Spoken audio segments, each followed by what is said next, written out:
Sementara itu, Saudara Bitpropam Polda Aceh hingga kini masih mendalami pemeriksaan terhadap AKBP Jatmiko, Kapolres Biren dan istrinya yang diduga melakukan pungli dan korupsi di internal Polres setempat. Namun untuk proses penanganan terkait jabatan Kapolres selanjutnya akan sepenuhnya diserahkan ke Bitpropam Mabes Polri.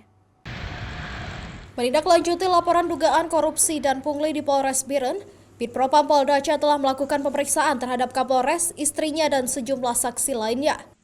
Setelah lengkap hasil laporan penyelidikan, selanjutnya proses penanganan akan dilimpahkan ke Bitpropam Mabes Polri. Karena penanganan terkait jabatan Kapolres sesuai dengan undang-undang akan dilakukan Mabes Polri. Pemeriksaan terhadap Kapolres Biren itu dilakukan untuk mengungkap laporan surat kaleng yang menuding Kapolres dengan istrinya melakukan penyelewengan terhadap 38 kasus korupsi dan pungli di internal Polres setempat.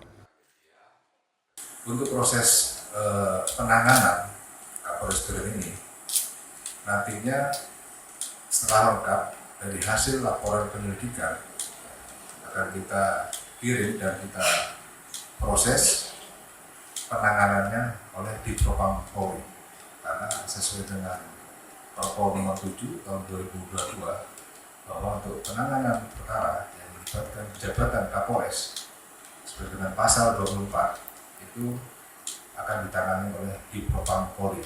Jadi sementara ini masih dalam proses pelimpahan ke Bitpropam Polri. Polda Aceh memastikan jika ditemukan adanya pelanggaran kode etik, maka AKBP Jatmiko beserta istrinya akan diproses sesuai dengan ketentuan yang berlaku di institusi Polri. Reja Umar, Kompas TV, Banda Aceh.